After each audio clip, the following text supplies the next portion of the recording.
લક્ષ્ય ન્યૂઝ, એક નજર, એક લક્ષ્ય. દારી નગરપાલિકાની કામગીરી સામે ઘોર આક્ષેપો થયા છે. નગરપાલિકા જ્યારથી અસ્તિત્વમાં આવી ત્યારથી લઈ આજ દિન સુધી સતત વિવાદમાં રહી છે.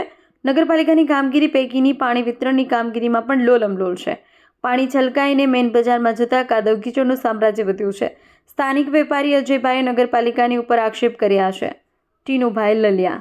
જય ગુજરાતી દાદા.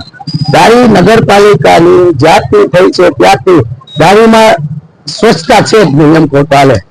દારીમાં ગ્રામ પંચાયત હતી ત્યારે જીતુભાઈ સરપંચ અને ઉપરભાઈ વાળાએ દુકાને ઘરે ઘરે ડસ્ટબિન આપેલા છે. દારીમાં ગાડી બી ફરે છે, પણ ડસ્ટબિન ની અંદર કચરો નાખવાની તકલીફ નથી લેતા. એનું કારણ કે દારીના જે કોઈ હોદ્દેદારો છે એની પોતાની મિલીભગત છે. એ લોકો કોઈ જાતનો દંડ કરતા નથી. આજે મુંબઈમાં મેં પોતે આજથી 22 વર્ષ પહેલા દંડ ભર્યો હતો.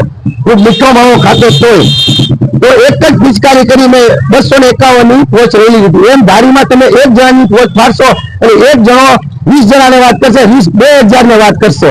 તો આ રીતના ધારીમાં કરવાની જરૂર છે.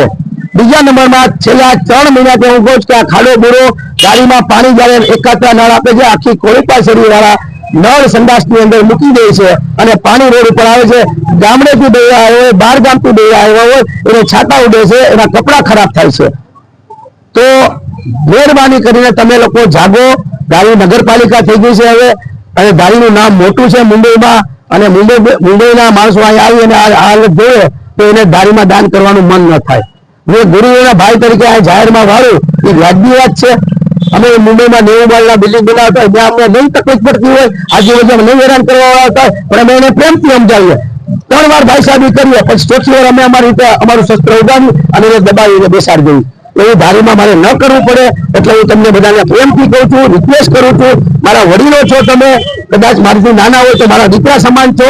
તમે પ્રેમથી કામ કરો અને તમને સરકાર પૂરેપૂરું વળતર આપે જ છે. મારે દારી નગરપાલિકાના પ્રમુખ નથી બનવું. મને બિનહરીફ અત્યારે કોઈ છે નગરપાલિકાના પ્રમુખ બનવાનું. જો હું નગરપાલિકાનો પ્રમુખ બનીશ તો મારો મગજ બહુ કડક છે, સમજી લેજો. મુંબઈ બેઠા બેઠા દારી નગરપાલિકાનો વહીવટ કરે, પણ તમને બધાને ભારે પડી જાય કર્મચારીને. મારે કર્મચારી મારા નાના ભાઈઓ છે, સમજી લેજો તમે. એટલે પ્રેમથી તમને કહું છું, હું દારીમાં જે 18 માળના બિલ્ડિંગ 9 બનાવ્યા હતા એને બદલે 20 બનાવું છું. જે મારા 20 બિલ્ડિંગ બનાવતો એની તાકાત કેટલી હોય. મારા 2 ગુરુ બાજુમાં છે, જોઈ લેજો ફોટો તમે મારા ગુરુના.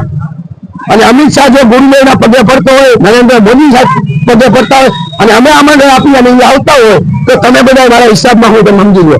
પણ હું તમને રિક્વેસ્ટ કરું છું, તમે નાના ગામમાં રહો છો, નાના ગામમાં તમારે રહેવાનું છે. તમારે મુંબઈ 1,80,00,000 ગાંડા છે રૂપિયા કમાવામાં.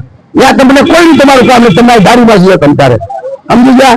એટલે તમે મહેરબાની કરીને છેલ્લી વાર અમારો વિડીયો છે, હવે વિડીયો નહીં આવે, સીધી કાગળિયા જ આવશે અને બદલીના ઓર્ડર આવશે. જય ગુરુદેવ, જય જીલ.